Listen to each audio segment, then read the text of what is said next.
I am Jeannie Kelly, your credit coach, and I am so excited to have Jonna Spilbor on today. In case you don't know her, amazing lawyer, radio host, TV legal analyst, and dog lover. Oh my God, Hello. dog lover and good friend to you. That's why I'm excited to be here, Jeannie Kelly, because Oh, I love you, girl. oh, thank you. I'm so excited. Well, this is very important. So, first of all, divorce credit, we have to talk about it. But Sure. before we dive in, how did you even become a attorney? Wow. So back when dinosaurs roamed the earth. No, so it's really funny. And I do love this question because believe it or not, like when you're a kid and people say, "Oh, what do you want to be when you grow up?" Right? Well, attorney never passed my lips. I was going to be either an actress or more specifically, an anchor woman on the 6 o'clock news. Those were the two things I was interested in. And long story short, I went to school for communications because I was gonna, be on TV and communicate. And my first job was as a newspaper reporter making, are you ready for this? $5.15 an hour as a college graduate. And so that didn't work out so well. And I tried my hand at acting. I was taking acting classes and going to the city and getting little bit parts and stuff. And one day my father just said to me, like out of the blue, he said, "Why don't you go to law school?" And I was like, huh, hmm, okay. And so I really did it just kind of on his he pushed me. He just suggested it. And I said to myself, all right, I'm going to take the LSATs, which is the entrance exam for law school. And I Okay. said, if I do okay, I'll see where it goes. And so that's exactly what I did. And then I used that opportunity to move out of New York, which is where I was born and raised my whole life, went to San Diego, went to law school, loved it so much. It was like seriously living on vacation. That I stayed there Mm. for 13 years. But I got to tell you, Jeannie, and then I came back. I came back after 9/11 for a million reasons, not to mention 9/11. Mhm. Best move I ever made, even though it was never, ever on my radar till it was. Isn't that Isn't that something? amazing? I Mhm. mean, yeah. I mean, I think that there are some individuals who they grow up, they know, or they have a talent and they know this is, but for a lot of us, we fall into it, and I mean, thank goodness your dad suggested it because you are an amazing attorney. You love the law and digging in, right, with those heels of yours. And, but I mean, honestly, so it's amazing how those, like one little question and how it could just pivot, right? But it makes sense that you had the media in your background because now you are always on TV and doing those things. So the marriage of your careers, how beautiful that worked. It completely worked. And again, even the media part of it, excuse me, came about in such a weird way because it wasn't like, somebody said, "Oh, you're going to be a star." I actually got my first TV gig as a victim of there was this national moving scam that happened. So I told you I was in San Diego and I decided to move back to New York. And when I did that, I was married at the time. We hired a moving company, just like you would do, put all our Right. belongings on this truck. And it turns out that when the truck got from California to New York and they were about to unload all our stuff, the driver said, "Okay, now you have to pay us $20,000, which was like 10 times more than the agreement. You're going to have to pay us $20,000 or we're not taking your stuff off this truck." And What? I swear to God. And so I was like, that's what I said. I'm like, what are you talking about? I think that the cross country move at that time was like four grand. And he wanted, five times that. So I said, keep my stuff. And I got on the phone with Washington, D.C. I got on the phone with anybody who would listen. And it turns out that at that time, this was a national scam. I wasn't the only one. There was a lot of people who were getting caught up in these weird moving scams. So Dateline contacted me, put me on TV to bitch about it. Yeah. And then from there, Fox called. And then when I went to Fox, Fox said, "You were fantastic. Would you come back on and talk about other things?" And that's how the TV thing started to happen along with my law career. I'm telling you, Jeannie, the universe works in very strange ways. Absolutely. Well, I'm a big believer in manifest and law of attraction. I know you are. I mean, look at even how you have your radio show with our gal, Carol Pesci, right? Yes. It all Mhm. works out, right? It's so amazing. Sometimes when you're looking back, the pieces of the puzzle, you can see them, but in the moment, you have no idea. Yes, you can look back and say that's exactly why it happened the way it happened. But sometimes when you're looking forward, you're blind, so to speak, right? You don't see Right. the path as it's Right. going to unfold, and you just have to be willing to go where the waves are going to take you because the universe is smarter than we are a lot of times. Right. Well, I mean, I find that amazing. I can't believe we've been friends this long and I did not know the move story. But how amazing that that horrible situation Yeah, that that got you your first TV gig back in New York. And I so know, that's amazing. Listen, my divorce got me into the credit business. So, right? like bad things at the time, can turn into you can turn them around. And talking about divorce, let's talk about what do you think when it comes to divorce is the biggest myth you have to like squash? Oh boy, Jeannie. There are quite a few. I'll sort of take it from the top. I think what people assume all the time is that divorce has to be horrible and painful and that there's going to be a winner and a loser. And I'm here to tell you that it is. I mean, don't get me wrong. Nobody walks into my office and says, "Oh, I'm so looking forward to my divorce." That's not it. It is a process and it is a big change and it is going to affect you financially because that's what divorce is. Divorce is the process of your marriage going out of business. And just like in Mm, actual business, right, you have to divide your assets, divide your debts. So you're going to come out of the process with a different financial picture. Could be better, could be worse. But the goal is to no longer have the legal tie that binds you to that person, right? Whether you're the wife or the husband, doesn't matter. Or in this day and age, you have two wives, two husbands, doesn't matter. You don't. right. It's a process of being unbound legally from that person. And I think what I see a lot when people begin the process is they're so hurt most times. They're so hurt that that hurt comes out as anger and that hurt comes out as I need to win. That hurt comes out as I want this or else. And I really have come to realize that that is pain talking. And the one thing that people don't hire a lawyer for in divorce is to talk them off the ledge, right? They hire me to split up their stuff. But Right. if I could have like 20 minutes in the beginning of our relationship to talk to a client about pain and how not to let that lead the way, I think people would find the process so much smoother than so many people do. Right. Yeah. I Mhm. agree. Well, that's a great welcome package to your law firm. You should have like a video like, watch this first, then book Yes. your appointment because it is true. Well, I mean, and it is emotional, even though it's a contract, right? When we're getting married, it's for love. We're not, people aren't thinking about that. But I love how you say going out of business, getting divorced. It makes sense when you say it that way. It's just, you don't want to think about it. Now, when it comes to credit and divorce, one thing that people say to me every single time I pick up the phone and they're talking about their divorce and credit, they are like, well, that shouldn't be on my credit report. The divorce decree took care of that. That's not mine.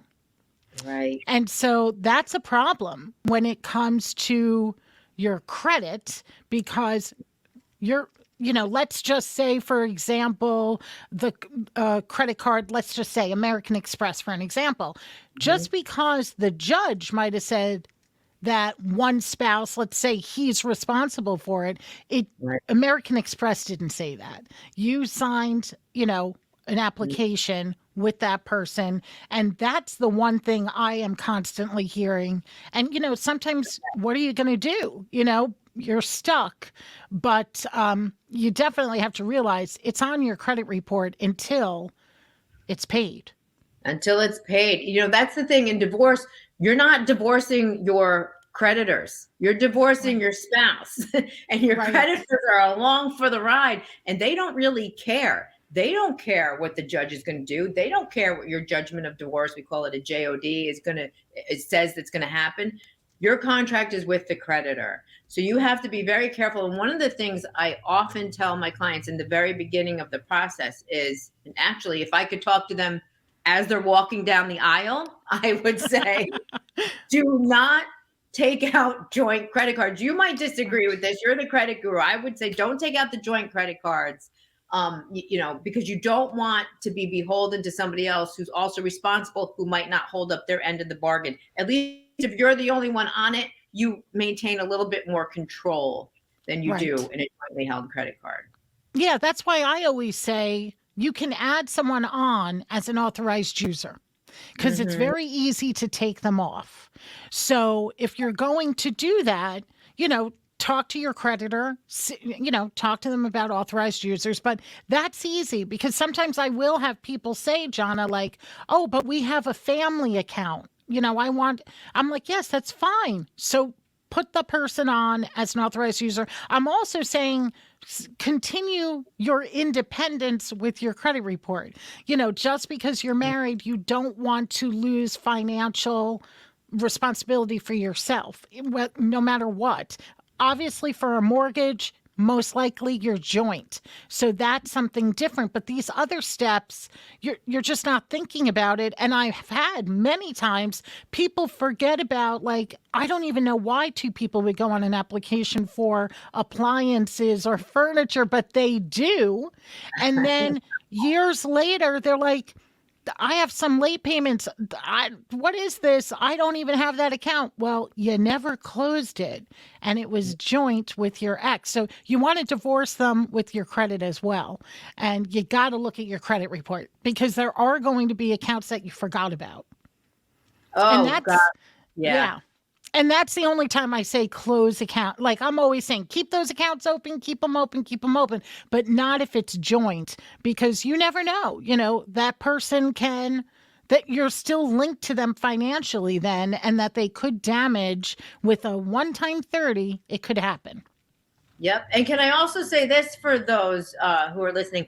Just because you open an account in your name only doesn't mean that it's your separate debt, for example. So when you're married and you open an account and just your name is on it, if it's opened during the marriage, it's still what we call marital property here. So you can have the control to open and close that account without being the one that's solely responsible in the event of divorce, because the judge is going to look at that and say, oh, wait a minute, this credit card was in your name, Jeannie Kelly, and you opened it after you got married. Well, that's jointly held debt, and your husband, soon to be ex-husband, is going to have to pay half of that. So don't be afraid to just put it under your name like you're the one assuming all that debt. That's not how it works That's here in New York. great. Mm-hmm. Okay, so see, that's good to know because I could see someone saying, well, I don't want to be held with all this baggage of debt if it's all in my name. But you Right. just answered that question, which is great. And another thing, Jonna, where can you help people? Is it just the state of New York? If someone's looking for legal help, how's that go? So I'm licensed in New York, California, and Washington, D.C., but I'll be honest with you, New York is home. So that's where we focus our matrimonial and family law practice is really generally just New York. And it's funny because we're in the tri-state area. So we have a lot of people who maybe work in New York but live in Connecticut, or work in New York and live in New Jersey. And I get calls from them all the time. But I have friends in those states that can help you. We are centric here in New York. Okay. And people, though, a lot of my listeners are homeowners looking to be homeowners. So do you help with closings? Oh, we do that too. And we help with closings regardless of whether they're connected to a divorce. But I will say this too, that's another thing. If you have an opportunity to plan for divorce, some people do. Some people can sit down and say, this is something that's probably in my future, whereas other people are getting served with a summons and complaint, so they don't have a lot of planning time. Real estate is typically it's one of the biggest, if not the biggest asset of a divorcing couple. And you've got big decisions to be made when you have a big asset. Like, are you going to sell it? Are you going to refinance? Are you going to walk away? We've had some clients who said, you know what? Here you go, bank, take back your house, depending on if they're underwater or not. So those are very important things. And when you're considering divorce, you have to decide what you're going to do with that biggest asset. And our divorce clients, if they're going to also have a closing, we either throw it in or we do it for a little less money than you would if you were just hiring another attorney out of the blue as a courtesy, which is nice because, you're taking a lot of hits when you're getting divorced. Yep. And that's another thing I wanted to ask you. When someone is thinking about divorce, it's just, when do they call you, or when would you wish that they would call the office? It's so funny because they call me at all times. They'll call me when they're just thinking about it. And, they'll say, listen, nobody can know about this. I'm going to pay for my consultation in cash. I don't want anybody to know. I'm just thinking I want to know my rights. And that's great for planning purposes. And it's great. Even if you're paying for a consultation, you can get a lot of information for a little bit of money in a short amount of time to help you make some smart decisions later.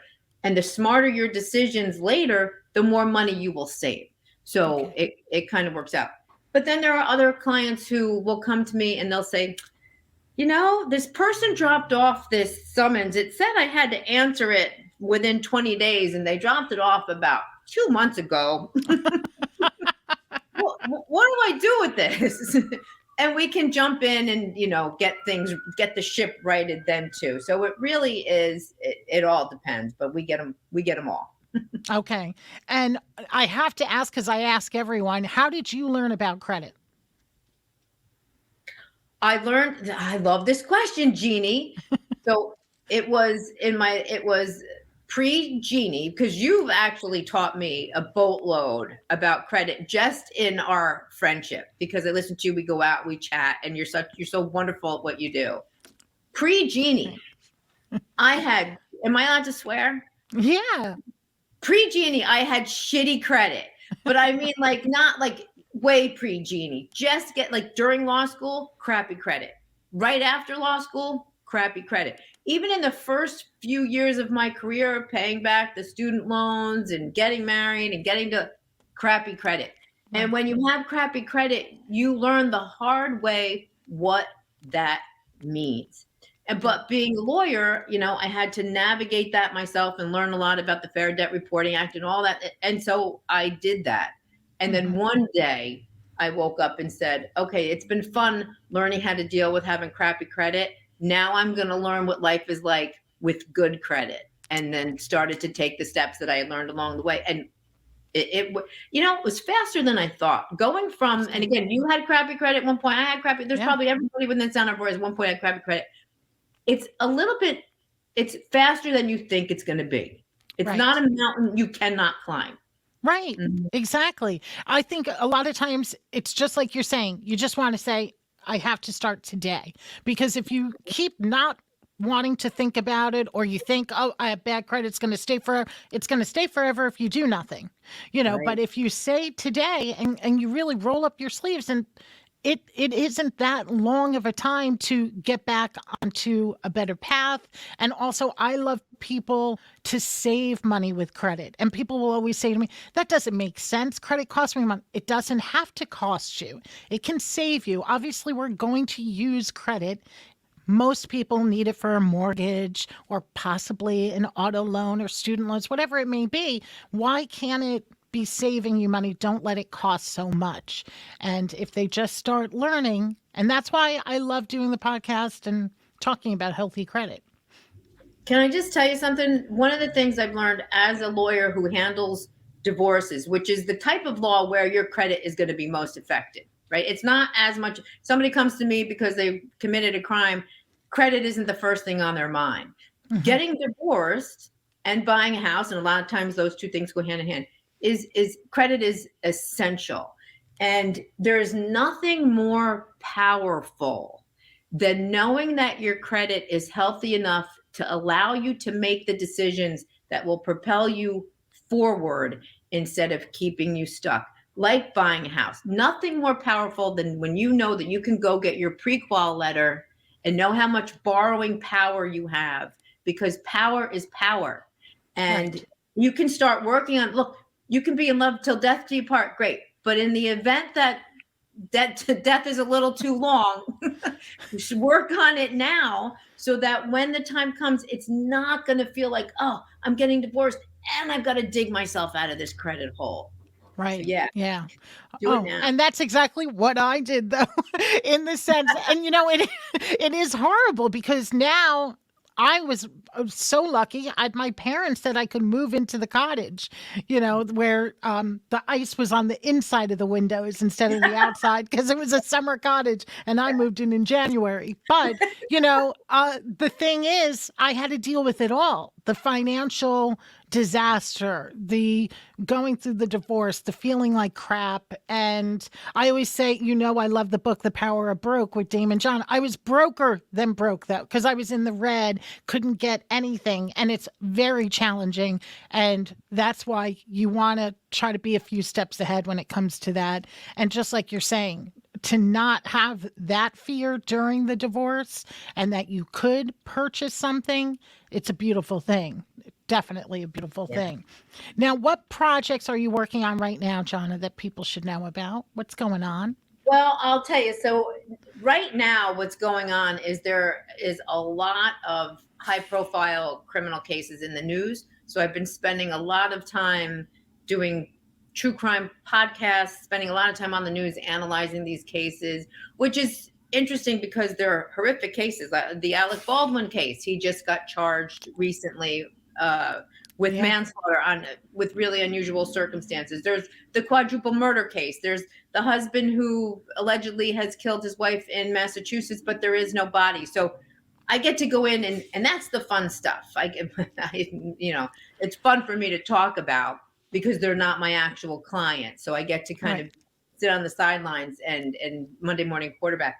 But that's really what's going on right now and taking up my time, in addition to, January and February, the early parts of the year are when people really kind of sit back and go, what do I want the upcoming year to look like in their life and in their marriage? And they Hmm. should do it with their credit too. I think it's not a bad time of Yeah. year to get a handle on it. Yep, absolutely. Well, I always enjoy talking with you. Thank you so much for spending this time with me. I loved it. And I'm going to have you back on. We have to dig deep with more on real estate and New York law. So I'm going to have you back on, Jonna.